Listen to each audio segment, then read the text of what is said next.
On today's show, the Cavs get a Sunday night win over the Milwaukee Bucks. I'm going to call this a work in progress win. I'll tell you why on today's edition of Locked On Cavs.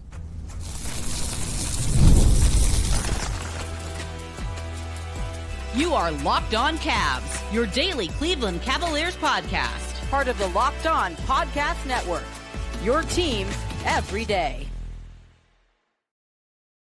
What's up, everybody? My name is Danny Cunningham, and I cover the Cleveland Cavaliers over at my Substack, The Inside Shot, and you're listening to a Monday edition of Locked On Cavs. And thank you for making this show your first listen today, and thank you to those of you that make Locked On Cavs your first listen every single day. You can find the show anywhere you get your podcasts, Apple, Spotify, or anywhere else. Please do us a favor, make sure you're subscribed wherever you get them, and give us a 5-star rating, leave us a nice review as well. And if you're watching the show on YouTube, hit that thumbs up button for us, click subscribe, and hit that notification bell so you don't miss the latest Locked On Cavs content, a proud part of the Locked On Podcast Network, your team every day. And today's episode brought to you by Game Time. Download the Game Time app, create an account, use code LOCKEDONNBA. That is LOCKEDON NBA for $20 off your first purchase. The Cleveland Cavaliers got a 118-113 win over the Milwaukee Bucks on Sunday. And I have come up with a term for a game like this one, and I think even retrospectively, it applies to Friday night's game in Brooklyn against the Nets too. This is a work in progress win because at times during this game, and I think the first half of the third quarter was part of this, at times during this game, the Cavs look really good. Like they're capable of stringing things together offensively and defensively for that matter. They look like a team that we all expect them to be. And then there are other times during the game where it's like, okay, well, the Cavs still really do need to work on this specific thing, or they need to get better at this, or maybe these two players don't necessarily have the cohesion that we expect them to have. And this is, I think, a pretty good reminder. I think a night like Sunday is a very good reminder that the Cavs are not a finished product. And I think that they're far from being a finished product. And I just think about how it contrasts to last year, because through 3 games last year, the Cavs were 3-0, and they're 2-1 through 3 games this year, with this being their second win, obviously. And as we know, they went on to win 15 straight games, and it was the best start in franchise history and one of the best starts in NBA history, right? Like they looked at the start of the season, they looked like a finished product, which was to everyone's surprise because Kenny Atkinson was a new head coach, but the roster didn't have a lot of turnover, right? Like if you think back to what they were at the end of the postseason when they lost to Boston 2 years ago versus who they were when they started the season last year, it was not exactly the same team, but very close to being the same team.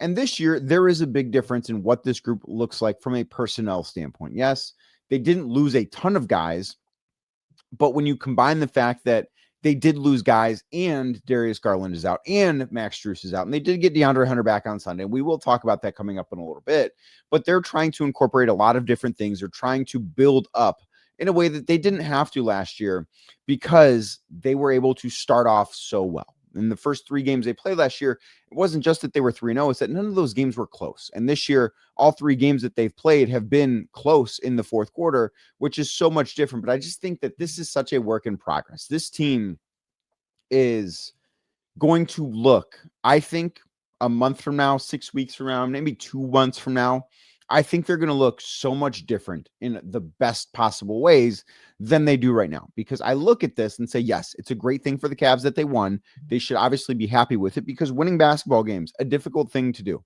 right? Like it, and all these wins count the same.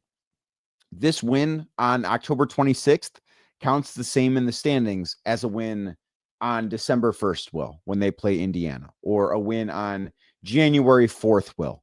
Like these wins will all count the same. It's just, okay, how do they look while doing it? Like the team right now doesn't necessarily pass the eye test of a team that you expect to win the title this year. That doesn't matter. That's not a big deal.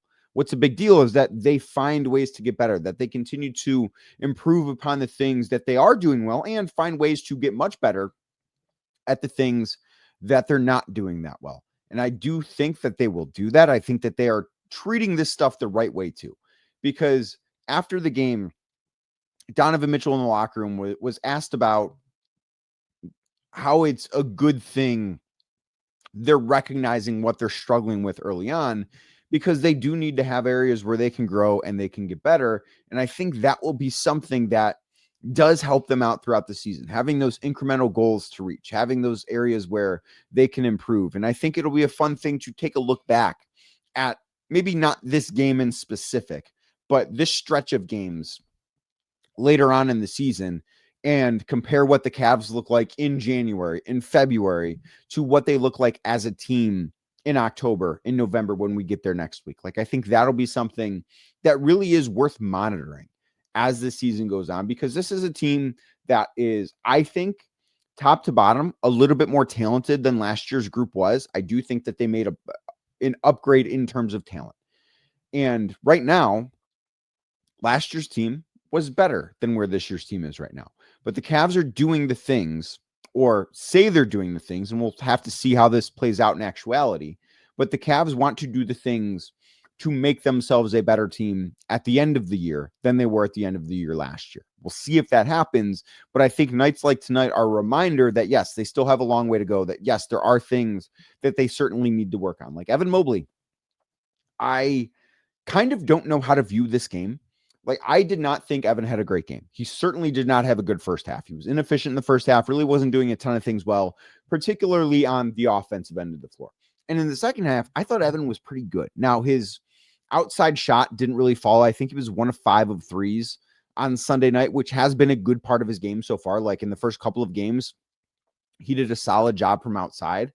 But overall, I thought, you know what, this is just not a great Evan Mobley performance. And then, because you don't want to, no one wants to watch the box score the whole time, right? Like, that's not why you're there to watch the actual basketball. You're not there to watch the box score. But at the end of the day, you look up and see, well, I've been kind of underwhelmed by Evan. His 23 points, 8 rebounds, 6 assists, 3 steals, 2 blocks.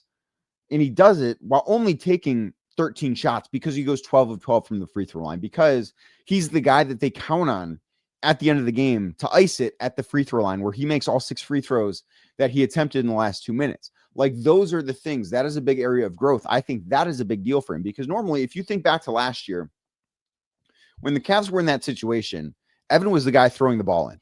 And part of that is because the Cavs would trust him to make the right decision. Part of it is he's tall, right? Like, you want somebody that's a little bit taller, just so they're a little bit less impacted by whoever the opposition is using to defend the inbounder. That is, you look for somebody like Evan Mobley there. But if you go back and look at who the Cavs had on the floor, it's Lonzo Ball throwing the ball in, which is a very good choice, because Lonzo is right now the best passer they have available. And he's 6'6", 6'7", so he does give that size in that area. But you've got Lonzo Ball on the floor. You've got Donovan Mitchell on the floor. You've got Sam Merrill on the floor, who had another very, very good game. And we'll talk about him coming up a little bit later too. I believe DeAndre Hunter was on the floor as well. Like, you've got some really, really good offensive options.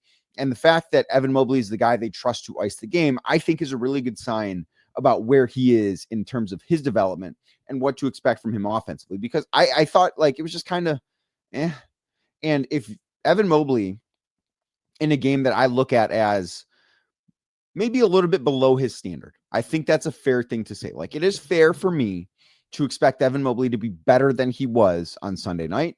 Even Kenny Atkinson said he kind of lit into him at halftime, because Evan wasn't necessarily doing the things they expect of him. And listen, if I'm going to say that I was underwhelmed by Evan on Sunday in particular, really what I'm saying is my standards for that guy have risen. Like, I expect him to be maybe not the best player on the floor on a night where Giannis Antetokounmpo just has an outrageous game for Milwaukee, because being the best player on the floor in a game that features, in my opinion, one of the 3 best players in basketball, probably unfair. And probably unfair for me to expect that of Donovan Mitchell too, just to be clear. Like, I went into this game expecting Giannis to be the best player, and guess what? He was, because he is the best player on either of those teams. But if those are my expectations, and to see how Evan played, I think it's fair to say, okay, he can be much better than he was. But then you look at what he ultimately did, and I did think he played well defensively. Giannis is such a tough task on that end, and he was not matched up on Giannis all night either. Like, I thought it was interesting that The Cavs started off this game with Jared Allen actually defending Giannis, and they had Evan Mobley defending Miles Turner. And the Bucks are obviously a team that's playing with two bigs out there because Giannis is, despite not necessarily being a traditional center or power forward, he is a big for all intents and purposes. So I thought it was interesting the way they lined up, but overall, like, this was a good Evan Mobley game, but it wasn't a great Evan Mobley game. It wasn't what we should necessarily be asking or expecting of Evan Mobley. And the fact that that's how we feel about this, which you can feel however you want to feel.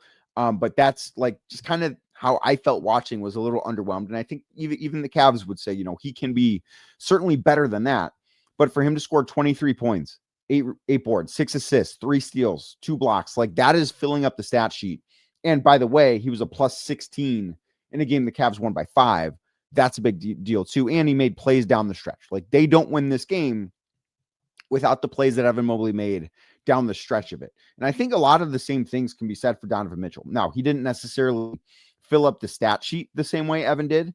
Donovan finished with 24 points on 9 of 20 shooting, which is not an efficient night for him. Missed 3 free throws, was just 1 of 8 from beyond the arc. Also had 5 turnovers of 4 assists. Like, Donovan Mitchell, we know can be and will be so much better than he was on Sunday night, but he also had some big plays down the stretch. Like, those two guys, I think for the most part, just played okay, but they made the plays when it counted. And I think that is why all of this right now is a work in progress for the Cavs. They'll be better than they are at the present moment.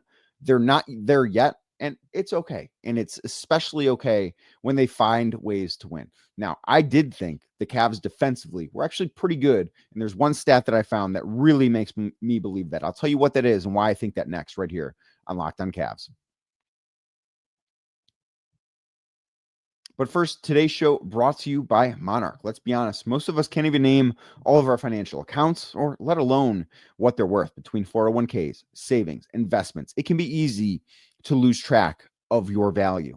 And that can mean leaving money on the table. And I promise you, you don't want to leave money on the table. I don't want to leave money on the table. You don't want to leave money on the table either. That's why there's Monarch. It's an all-in-one personal finance tool that brings your entire financial life together in one clean, easy to use interface on your laptop or on your phone. It can help you organize accounts, track your spending, get a better handle on what your investments look like, and you don't have to ever touch a spreadsheet to do it. And you can review everything with your partner too. If you have a shared bank account, if you've got that special someone, you can see your shared goals and make better financial decisions together, which is what we all want. The true love story. Monarch. Their visual dashboards and smart tools make it so much easier to understand where your money's going and how to make it work harder for you. So don't let this financial opportunity slip through the cracks. You can use code LOCKEDONNBA. That is LOCKEDON NBA at monarch.com for 50% off your first year. Again, monarch.com, MONARCH.com, code LOCKEDONNBA for half off your first year. Today's show is also brought to you by Game Time. Basketball season is here, right? We all know that. We're listening to me talk about a game the Cavs just played, and nothing beats being in the arena for those opening games, right? I was in New York covering game 1 between the Cavs and the Knicks on Wednesday of last week. Electric in the Garden, great atmosphere. Was in Barclays Center Friday night. Atmosphere really wasn't that great, gonna be honest with you. But, and I went to dinner with a friend of mine in New York. His name is Rob Lorenzo. Used to work at ESPN Cleveland with me way back when.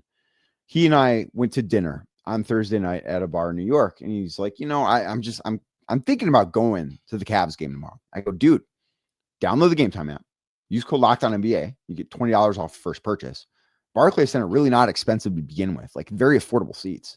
You've got yourself a deal, and you're going to watch the Cavs play basketball as a Cavs fan on the road. I think personally, I love Rocket Arena is great, like awesome atmosphere. Think covering games, there's a real treat. Covering a game on the road is really cool. And I can imagine that being a fan, watching your team win in somebody else's building, even better. So maybe right now, as you're listening to this Monday morning, you're like, you know what? I don't have plans tonight. Detroit's only like 2.5 hours away from Cleveland. I could hop in the car. I could get tickets. I could use Game Time. I could watch the Cavs, maybe get a win against the Pistons, right? That could be your Monday, and you can do it with Game Time. So what you need to do is take the guesswork out of buying NBA tickets with Game Time. Download the Game Time app, create an account, use code LOCKEDONNBA. That's LOCKEDON NBA for $20 off your first purchase. Terms to apply. Again, Code LOCKEDONNBA for $20 off. Swipe, tap, ticket, go with Game Time.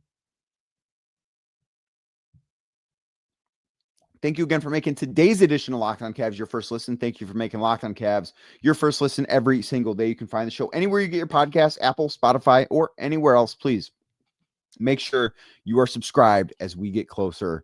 Not as we get closer. We're here. I don't know why I said that, but make sure you're subscribed as the basketball season gets underway. I thought the Cavs defensively were pretty good tonight. And maybe that sounds crazy considering, as I mentioned in the first segment, Giannis had just this insane game where he scored 40 points, 14 boards, 5 of them offensive, 9 assists, 2 steals, 2 blocks, like just insane game from Giannis.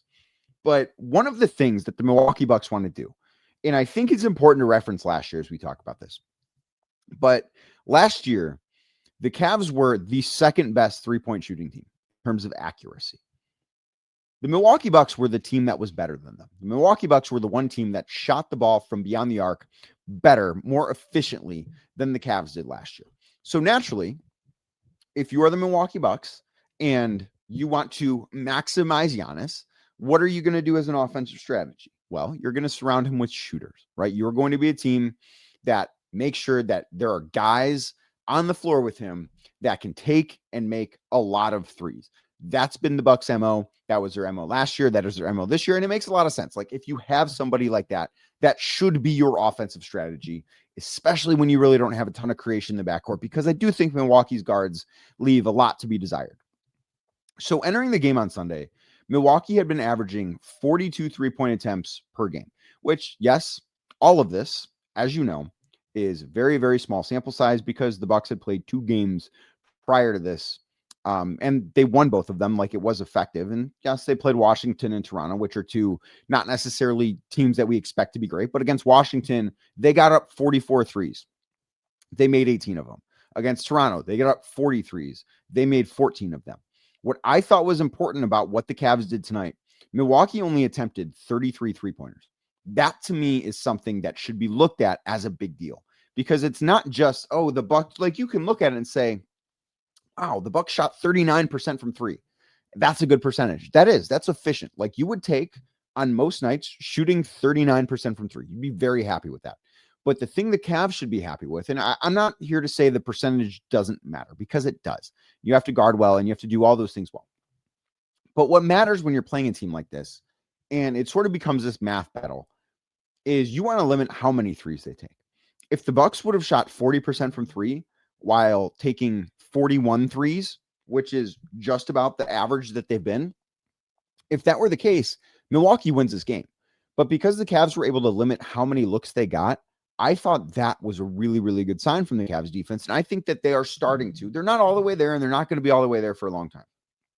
But I look at this and say the Cavs are starting to get it a little bit more defensively. They're starting to be better on that end of the floor. Maybe part of it's DeAndre Hunter being back, but I just do think that the Cavs are starting to get on that end of the floor. They're starting to get used to playing with each other. And leading into the season, Kenny Atkinson kept preaching that the defense is ahead of the offense. And tonight was a night where I thought it looked like that. And I do think that offensive cohesion is going to take a little bit longer than defensive cohesion. But I think that the Cavs are in the right direction defensively. Like I look at this and it's easy to say, well, Giannis cooked them. Listen, Giannis was great. And that's what great players do. But I look at this and I just think, you know what? The Cavs did what they were supposed to do. Like if you're going to game plan against the Milwaukee Bucks right now, it is Giannis is going to be who Giannis is. He's going to do a lot of really great things because that's the type of basketball player he is. He is somebody that I this year picked him to win the MVP in my preseason predictions column over at the Inside Shot because I think that highly of him. And I think if the Bucks win 50 games this year, I think that he's going to get it because his numbers are going to be absolutely absurd the way they were on Sunday night. But you need to stop everybody else. And I thought it was important. Miles Turner, just 13 points, only took 6 threes. Gary Trent Jr., 6 points. Now, AJ Green had a good night. He made 4 threes and he scored 20 points, but nobody else really did much of anything. That's an important thing. Ryan Rollins, 14 points, 1 of 5 from 3. They really, from their starters. Now, the bench players were a little bit of a different story. Like Bobby Portis had an okay game. Taurean Prince made a few threes off the bench. Like, that's fine. But they limited the damage there.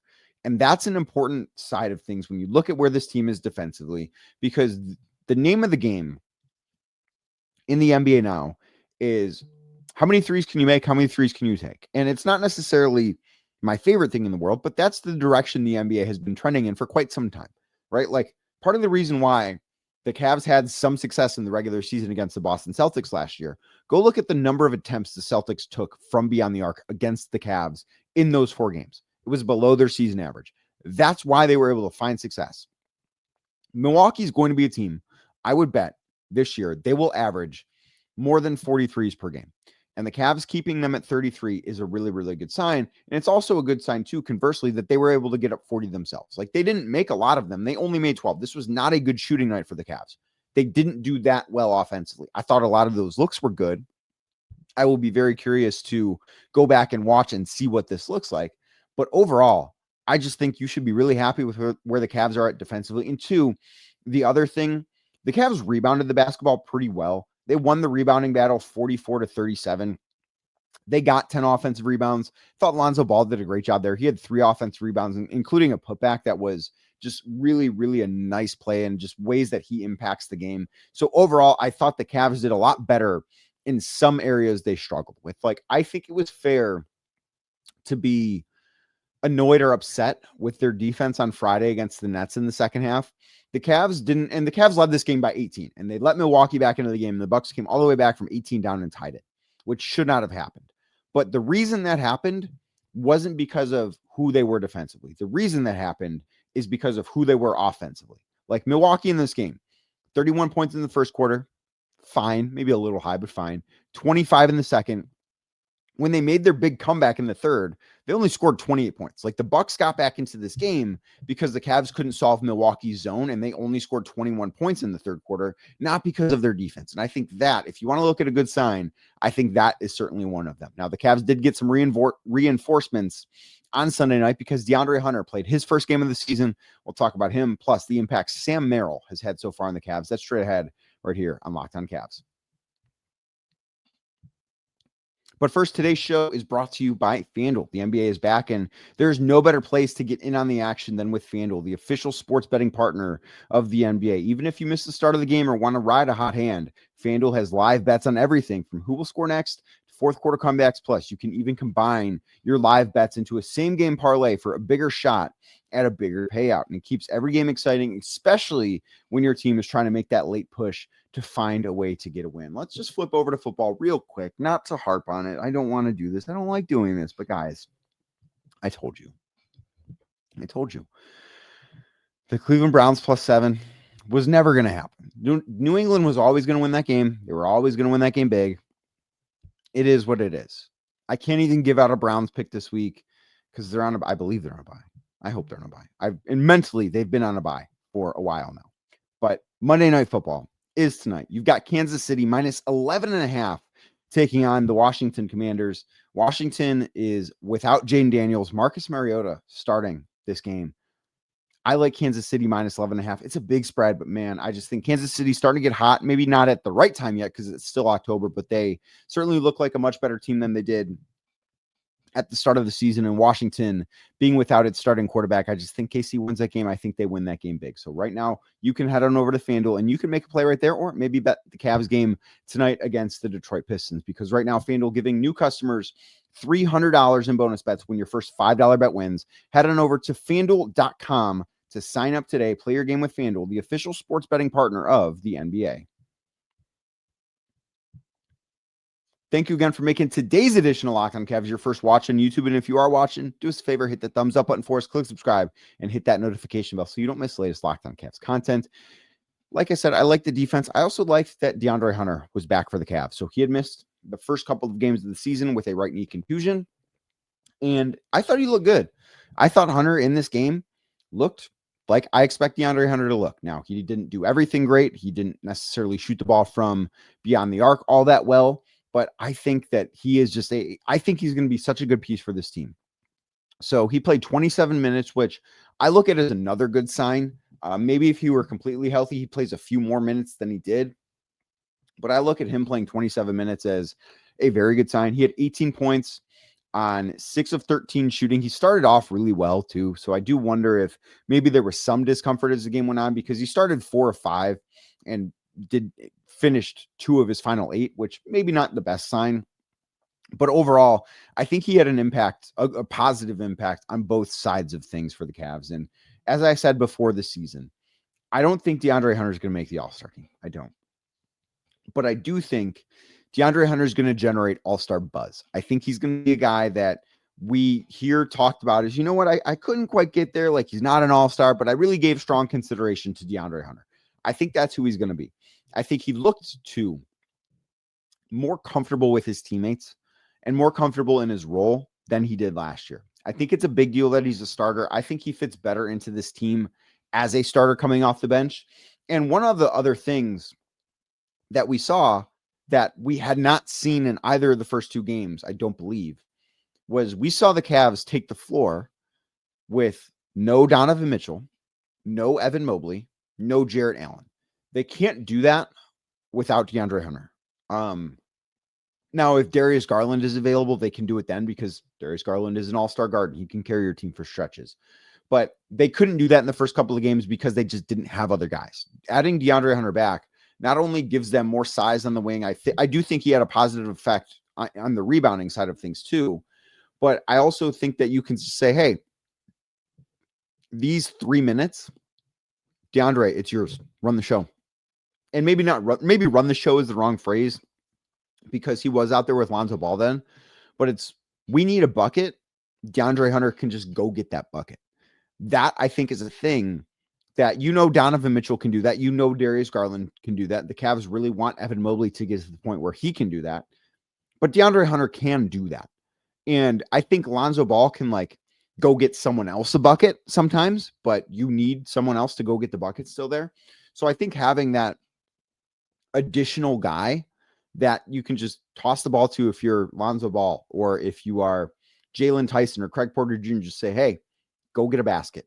DeAndre Hunter is capable of that, and I think that is a really positive thing for the Cavs. Then the other thing I wanted to touch on today's show is Sam Merrill, because Sam started again, and I would imagine that with these guys healthy, until Darius Garland gets back, this is the starting lineup. And I continue to be so impressed with Sam. And I think if you listen to this show, I think you know where I stand on Sam as a basketball player. I think he is maybe the most underrated guy on the Cavs. What he brings to the team on both ends of the floor, I think, is really, really positive. He made 4 more threes again on Sunday night. He had 17 points. He was at team high plus 17 in the 30 minutes that he played. I just think what he does for them offensively is something no one else on this roster can do. He has such a strong gravity that it really makes it challenging to defend against the Cavs. He missed 5 threes, but the fact that he's getting 9 threes up is great. Made 4 of them. He's off to such a great start. Kenny Atkinson actually said after the game that Sam Merrill has been their best player through the first 3 games of the season. For as good as I think Sam is, I think that might be a little bit of a stretch. That Donovan Mitchell guy, really, really good. Evan Mobley, really, really good. So I don't know that I would say Sam is the best player, especially considering the loads that those guys have to carry compared to what Sam's output is. But I think Sam has been awesome for them so far. And I think he's going to have a really big part of this team. I think that the contract he got this summer, something that probably helped to empower him a little bit too.